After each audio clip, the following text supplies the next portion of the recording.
What I look for in sessions with teams that I work with is commitment, first of all.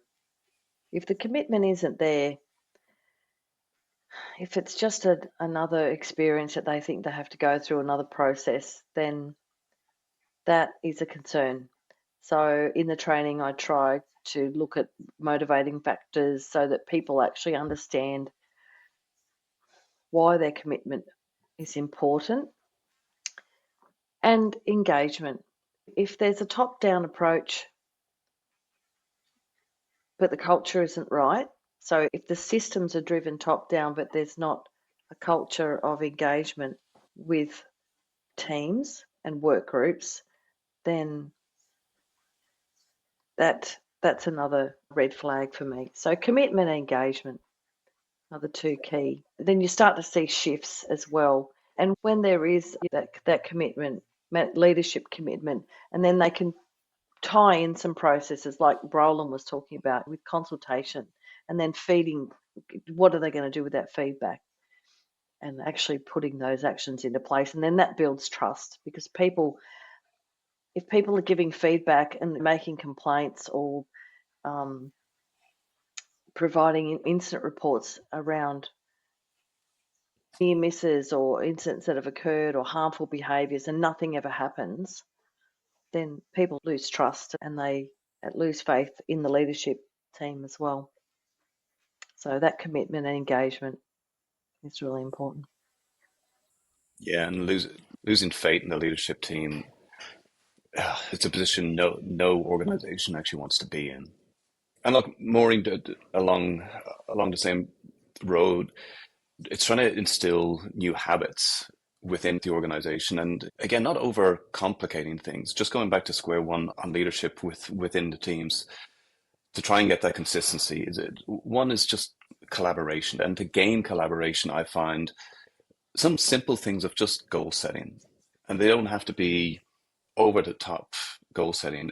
The idea is just getting teams involved so that they've got a voice, that they feel that they can bring something to the table, something that they can all work on in unison.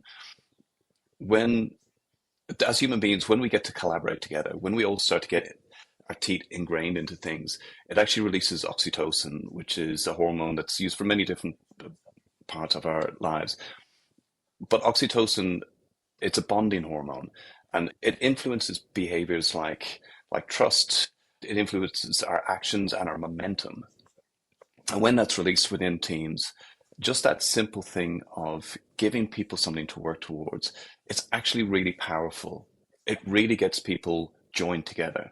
I think making sure that leaders are having their one-on-ones. Roland, what you were talking about earlier, instead of leaving it for a year, that you actually have your fortnightly or weekly setups, just so that leaders understand how to have their one-on-ones, know what expectations they want to have for their employees, how to gauge performance, and listen to where the help is that they're giving you, that they're asking for. I've also found that working closely with leaders so that they themselves understand how to lead properly. And when we've spoken before about vulnerability and leading with vulnerability and empathy, but how to do it effectively. And I've come across situations before where well-meaning leaders actually, they shift the goalposts on where the accountability is, because they're trying to be empathetic towards people's situations, be it the people who haven't slept very well because of the kids. And yeah, when you start shifting the goalposts, over time, it starts to build a fragile leadership, and it's fragile for everyone, and the outcomes are just not strong. There are areas for empathy, but there's accountability, and there are measures and there are performances that need to be met. And if they are not able to meet it, then we address those, but the goalposts don't get shifted. And it's from well-meaning leaders that I've experienced. They're trying to do the best, but you've got to know how to lead with empathy properly and effectively.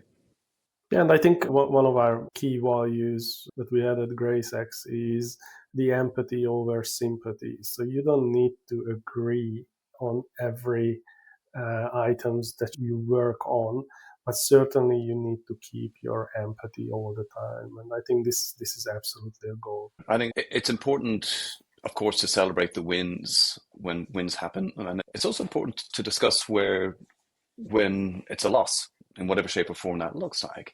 And you're looking to discuss where the process is broken down. You're not looking to blame. Blame does nothing. But when we can, like I was saying earlier, when people are able to put their hand up, we can find out where the process is breaking down before things go awry. And it's looking to learn from both the wins just as much as from the losses. And it's literally just a learning process. That's all that is.